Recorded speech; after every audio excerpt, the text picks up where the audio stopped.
Good morning eight class. आज हम कहानी से आगे के क्वेश्चन आंसर देखेंगे।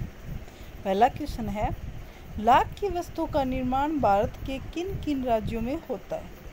लाख से चूड़ियों के अतिरिक्त क्या क्या चीज़ें बनती हैं, ज्ञात कीजिए।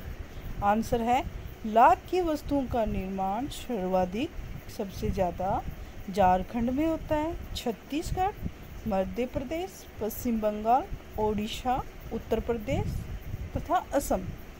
अन्य प्रमुख राज्य लाख उत्पादक राज्य हैं कि इनमें लाख उत्पादक होता है। लाख से चूड़ियाँ, मूर्तियाँ, गोलियाँ तथा सजावट की वस्तुओं का निर्माण होता है। इसके बाद आगे क्वेश्चन है, भाषा की बात। बदलू को किसी बात से चिढ़ थी तो कांच की चूड़ियों से। बदलू स्वयं कहता है, जो सुंदरता कांच की चूड़ियों में होती है, लाख में कहाँ संभव। ये पंक्तियाँ बदलू की दो प्रकार की मनोदशा को सामने लाती है। दूसरी पंक्ति में उसके मन की पीड़ा, उसमें व्यंग्य भी है और हारे हुए मन से या दुखी मन से अथवा व्यंग्य में बोले हुए वाक्यों के अर्थ सामान्य नहीं होते।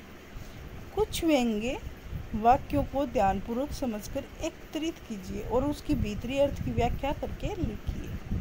कि जो व्यंग्य किया गया है उसको हमें लेसन में से देखकर उसका आंसर लिखना है। क्या व्यंग्य है? पहला, अब पहले जैसी औलाद कहाँ। इसकी व्याख्या है कि आजकल किसी भी बुजुर्ग के मुंह से आमतौर पर यह सुनने को मिलता है जिसमें उनके हृदय में छिपा दुख और व्यंग्य देखने को मिलता है। उनका मानना है कि आजकल की संतान बुजुर्गों को अधिक सम्मान नहीं देती। इसके बाद है, बदलू कहानी की दृष्टि से पात्र है और भाषा की बात व्याकरण की दृष्टि से संज्ञा है। किसी भी व्यक्ति, स्थान, वस्तु, विचार अथवा भाव को संज्ञा कहते हैं। तो संज्ञा को तीन भागों में बांटा है। व्यक्तिवाचक संज्ञा जैसे लाल, लल्ला, रज्जो, आम, कांच, गाय इत्यादि। जातिवाचक संज्ञा जैसे चरित्र, स्वभाव, वजन, आकार आदि द्वारा जानी जाने वाली संज्ञा। भाववाचक संज्ञा जैसे सुंदरता, नाजुक, प्रसन्नता इत्यादि, जिसमें कोई व्यक्ति नहीं है, न आकार या वजन है, परंतु उसका अनुभव होता है। पाठ से तीनों प्रकार की संज्ञाएं चुनकर लिखनी है। पहली है व्यक्तिवाचक संज्ञा, बदलू, बेलन, मचिया। फिर है जातिवाचक, आदमी, मकान, शहर। फिर है भाववाचक, स्वभाव, रुचि, व्यथा। इसके बाद है अगला क्वेश्चन, गांव की बोली में कई शब्दों के उच्चारण बदल जाते हैं। कहानी में बदलू वक़्त को समय को बखत, उम्र आयु को उम्र कहता है। इस तरह के अन्य शब्दों को खोजिए जिसके रूप में परिवर्तन होता हुआ हो, अर्थ में नहीं हुआ हो। ऐसे शब्द खोजने हैं। कौन कौन से हैं?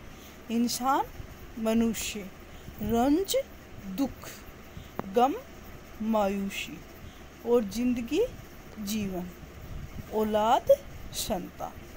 तो ये आपके क्वेश्चन थे जो आपको नोटबुक में नहीं करने, ये सिर्फ आपको लर्न करने हैं। धन्यवाद।